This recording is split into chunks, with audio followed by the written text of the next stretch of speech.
Jimmy Kimmel is coming back on the air Tuesday, September 23rd, basically a week after ABC suspended him indefinitely for comments he made in the wake of Charlie Kirk's murder. Now, I'm going to tell you why I think Disney/ABC is making this move in a minute, but let me read to you first what they said about it. This is a statement from the company. It is a decision we made because we felt some of the comments were ill-timed and thus insensitive. We have spent the last days having thoughtful conversations with Jimmy, and after those conversations, we reached the decision to return the show on Tuesday. Now, Kimmel has not said anything about this since he was suspended indefinitely. All right, so I want to break down why I think Kimmel is coming back, and I have four main reasons for it. All right, let's go. Reason number one, money. Always. Don Ohlmeyer, the very famous and really sort of like revolutionary producer at Monday Night Football, the guy who made Monday Night Football a thing, used to say, the answer to all your questions is money. Okay? I think of that every single day when I'm like, I wonder why they did this, or I wonder why ABC brought back Jimmy Kimmel. And the answer is money. They made a calculation, Disney/ABC made a calculation. How much will we lose by getting rid of Kimmel forever versus how much will we lose by bringing him back? And it's not just about Kimmel and what they pay him and his ratings, which aren't amazing, but aren't terrible. More than 1 million people still watch the show every night. More than that, Disney, remember, is looking out for Disney's broader interests, which go way beyond Jimmy Kimmel. That could be an argument for why they kowtowed to Donald Trump initially on all of this, because they want to make sure the Trump administration isn't unfavorably inclined toward them on their bigger issues. But there's also this. Disney needs creative types, writers, actors, producers, to fill up all of their shows, right? To fill up all of the content that they are creating. And in the wake of suspending Kimmel's show, Hollywood really had risen up. I want to read you something from the Wall Street Journal. I think it's important. This is from the Wall Street Journal. More than 400 celebrities, including Tom Hanks, Lin-Manuel Miranda, and Kerry Washington, signed a letter sponsored by the American Civil Liberties Union denouncing Kimmel's suspension as, quote, a dark moment for freedom of speech in our nation.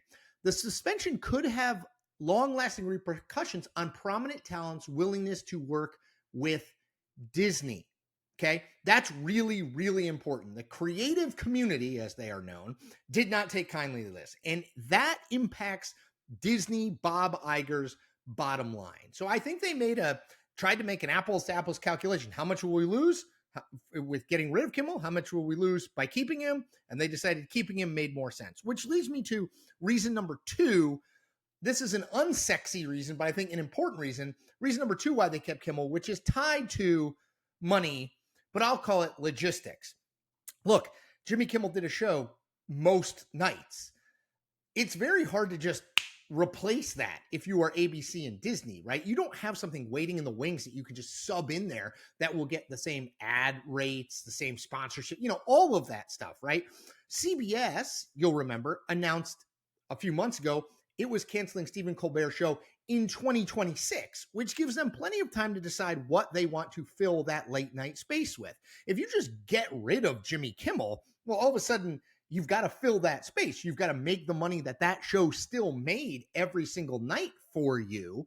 And that's not easy. So again, it gets back to the answer to all your questions is money, but I think logistics do matter here. It's very hard to just get rid of an hour's worth of programming on broadcast television. Reason number three why I think ABC and Disney is bringing Jimmy Kimmel back. What Kimmel said, while I think probably way too up to misinterpretation and interpretation that he should have said in that moment, given the heightened emotions around Charlie Kirk's murder, was not massively offensive, right? He essentially said that MAGA world, Trump world, was doing everything that they could to say that this guy, the shooter, wasn't one of their own. Now, I understand why people take that as Kimmel saying, the shooter was a MAGA person, when we knew at least the day before Kimmel made these remarks that Spencer Cox, the governor of Utah, had said the shooter had a leftist ideology. So I get why people could take it that way. I didn't take it that way. I took it as Kimmel was essentially saying the MAGA world is doing everything they could to not take responsibility for at least some part of setting the toxic political environment that we're in. But I understand why people could take it that way. My point is, Jimmy Kimmel didn't come out and praise Nazis or use a bunch of racial or ethnic slurs or do some other really irresponsible things that are clearly fireable offenses, right? What he did was say something that, like, right on the line, like, if you don't like him already, you're not going to like it. If you like him, you're going to say no big deal. And if you're in between, you're going to be like, I don't really know what to do, which is kind of me. ABC and Disney got a huge helping hand on this by number 4, fact 4 of why I think they brought him back, which is free speech / Brendan Carr. So again, the money is always first. The logistics matter. What Kimmel said, not great, but certainly not like hugely offensive to the broad swath of America, which makes it a little easier. And then fact 4, you'll remember that Brendan Carr, the head of the Federal Communications Commission, was on a podcast with Benny Johnson, a very pro-MAGA guy, and essentially said ABC needs to fix its Jimmy Kimmel situation. They can do it the easy way or the hard way, which, it's hard not to read that as, I was going to say an implicit threat, but it's mostly an explicit threat. It's basically like, either you do something about it or we, the FCC, are going to punish you for it. Now, again, Carr's ability to punish ABC over that comment, I don't think it's defamatory. The idea that Kimmel knew what he was saying was wrong. Anyway, that's a whole other conversation. But I think what Brendan Carr did was give Bob Iger, the head of Disney, and the folks at ABC an out, which is to say, well, we can't cave on free speech. The idea that Jimmy Kimmel said something that the Trump administration doesn't like, and therefore we have to cancel him, is not a good precedent to set. We can stand on the free speech ground and say, well, the FCC chairman is like openly threatening us, and no one, Republican, Democrat, whatever, should agree with that approach. And in fact, Ted Cruz, Republican from Texas, Rand Paul, Republican from Kentucky, both in the Senate, came out and said, look, I don't like Jimmy Kimmel, but we can't silence him or force him to be silenced because he said something we don't like.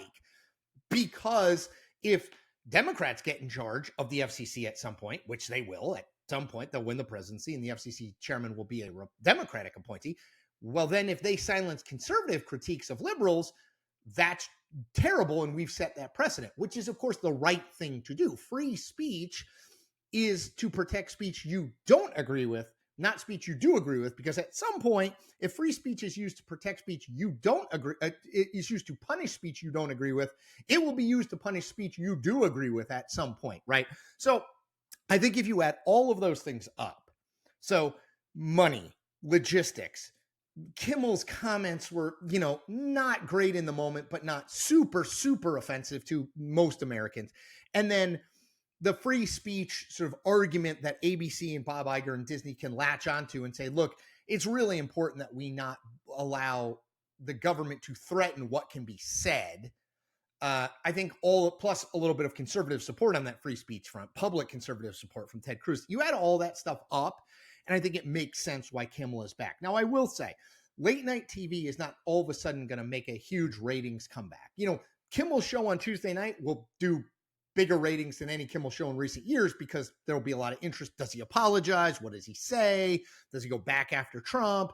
Does he go after ABC and Disney?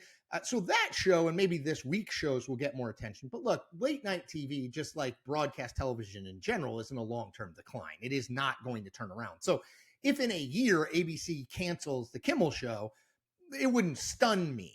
But I think those reasons why I outlined are why Kimmel is back, at least for the foreseeable future. As always, I ask you to subscribe to this channel. I am independent. I am authentic. I'm always telling you what I think, based on my years of reporting, not what you want to hear. I do not have ties to mainstream media. I do not have ties to either party. I'll always tell you what I think. Honest, you might not always agree, but I'll always give it to you straight. I also asked you to like and comment on this video. That helps me get my content out to people who aren't already subscribers to my channel. Last thing, tell somebody about what I'm doing here and why you like it, and be an evangelist for me. Okay,